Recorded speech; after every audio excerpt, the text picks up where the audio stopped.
Em nome do Pai, do Filho e do Espírito Santo. Amém. Mas no dia nos encontramos para fazer a vivência da liturgia do dia. Hoje é domingo, quarto domingo da quaresma. A igreja em todo o mundo ela reza essas leituras. Segundo Crônicas, no capítulo 36, do 14 ao 16, do 19 ao 23. Salmo responsorial 136. Que se prenda a minha língua ao céu da boca, se de ti, Jerusalém, eu me esquecer. A segunda leitura de Efésios, no capítulo 2, de 4 a 10. E o Evangelho de João, no capítulo 3, do verso 14 ao 21. Nos preparando, dizendo que Deus está dentro de nós não estamos sozinhos. Precisamos desejar a sua companhia e pedir a Deus uma graça. Senhor, que eu possa sempre andar na luz e não esquecer dos meus irmãos e minhas irmãs que estão nas trevas, ensinando-os o jejum, a caridade e a oração. O Senhor esteja convosco, Ele está no meio de nós. Proclamação do Evangelho de Jesus Cristo, segundo João. Glória a vós, Senhor. Naquele tempo, disse Jesus a Nicodemos: do mesmo modo como Moisés levantou a serpente no deserto, assim é necessário que o Filho do Homem, seja levantado, para que todos que nele crerem tenham a vida eterna. Pois Deus amou tanto o mundo que deu seu Filho unigênito, para que não morra todo o que nele crê, mas tenha a vida eterna.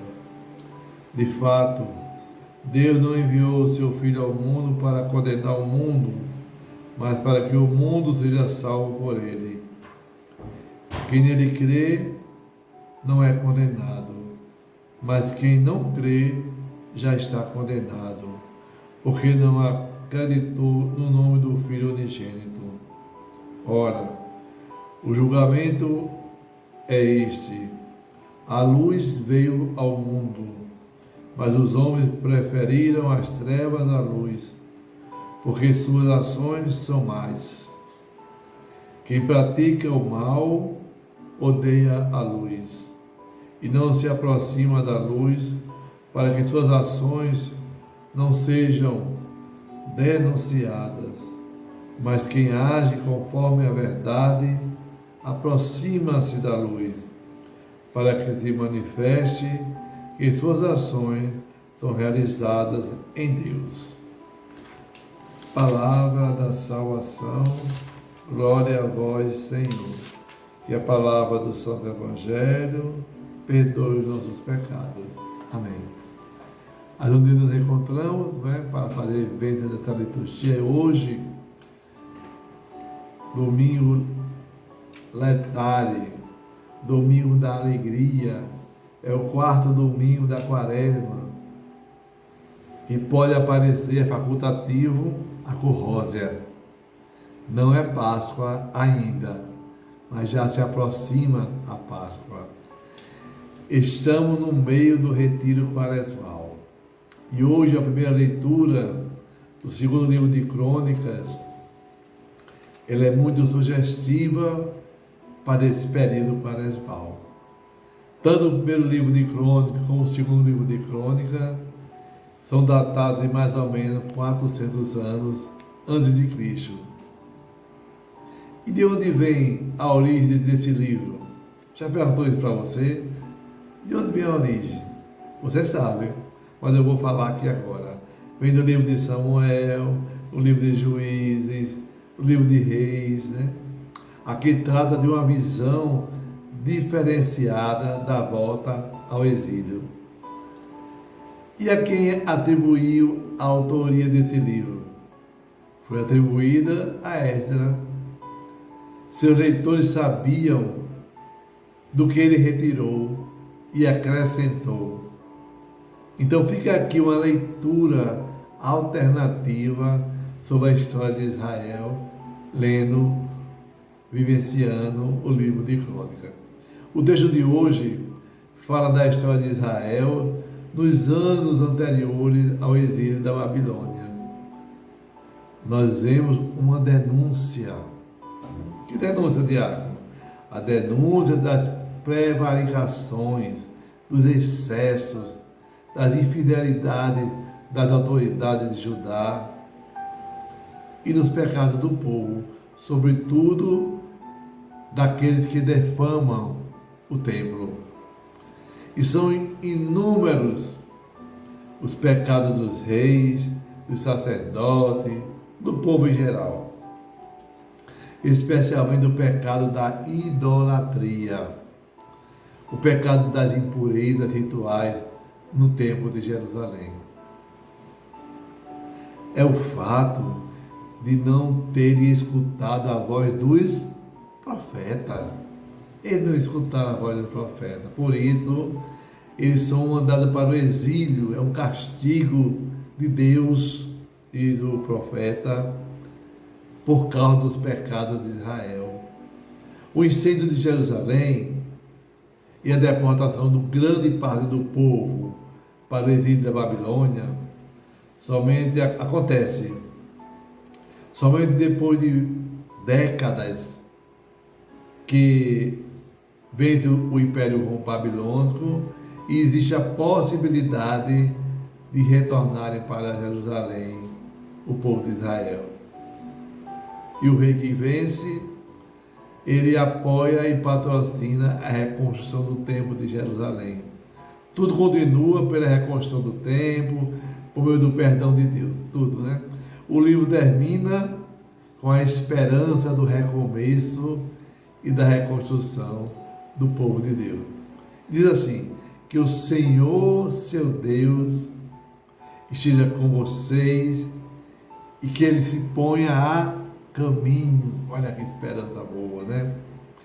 O salmista hoje, o Salmo 136, assim, gosto muito dele, minha é muito grato.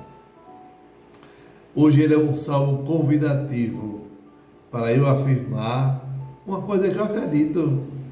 Eu não digo assim, se eu não fizer isso, é por isso. Eu digo assim, que se prenda a minha língua ao céu da boca, se de ti, Jerusalém, eu me esqueci, né? Passou-se muitos anos, né? Na década de 50, de 60, de 80, que é nessa década, lembra uma canção chamada Baby River of Babylon, né? Essa canção é esse salmo, Salmo 136. Sempre que eu ouvia essa canção, eu lembrava desse salmo. Desde que eu fui trabalhar, meu primeiro emprego, em 78, eu lembro dessa canção. E quando ela cantava no rádio, nas praças, eu lembrava, puxa vida, o Salmo 136 está sendo proclamado. Bonito, né? A segunda leitura, ela é tirada da carta aos Efésios. Esse texto é muito caro ao apóstolo Paulo, porque ele fala da justificação pela fé. Ele nos ajuda a entender que Deus, ele fez reviver em nós Jesus Cristo. Paulo jamais dissociou a fé das obras, nenhum momento. Porém, deixa claro para mim e para você, meu irmão e minha irmã, que nós não podemos nos vangloriar pelas obras. Eu fiz isso, eu fiz aquilo. Não, meu irmão. Você presta conta ao seu pároco, ao seu bispo, ao papa, daquilo que está acontecendo, para que ele possa rezar mais por você. Para que o povo... Mas não é necessário todo mundo saber o que você fez, não. Não faça isso não, viu? A salvação, ela acontece porque Deus ama a gente. A salvação, meus irmãos e minhas irmãs, é maravilhosa. E Deus realiza em nós, não é pelos nossos méritos, não. Não. Eu sou muito bom, vou para a igreja, rezo, faço louvores, né? Leio a palavra. Você salvo. Não, a salvação, ela é gratuita. O amor de Deus, ele é generoso comigo e com você. Nós somos salvos pela graça. Não pense que é mérito de ninguém, não. É graça de Deus. O homem novo, ele é transformado em Cristo, por meio de que diabo? Por meio da fé e por meio da graça também santificante. Eu lembro agora que Lutero, ele insistia em 4 expressões quando se falava da fé. Só a fé, só a graça, só a Escritura, só Cristo salva, né? Paulo e Lutero insistem em dizer que o povo não pode colocar a confiança nas suas obras. Não só na fé, não só na graça, não só na Escritura, mas sim só em Cristo. É Ele quem nos salva, é Jesus quem nos salva. Nós devemos fazer tudo, como lembra Santo Inácio de Loyola, faça tudo como se tudo dependesse de você, mas sabendo que tudo é Deus que realiza. Lembre-se dessa frase de Santo Inácio de Loyola. E lembre também da campanha da maternidade deste ano, foi tirada dessa carta aos Efésios. Jesus, pelo seu sangue derramado da cruz, derrubou o muro da inimizade dos povos e fez um só. Meu irmão, minha irmã, é o amor misericordioso e gratuito de Deus que nos leva à santificação e nos faz homens e mulheres novos. Mas como novos? Pelo poder do perdão. Perdoar é necessário. E pelo poder da sua graça também.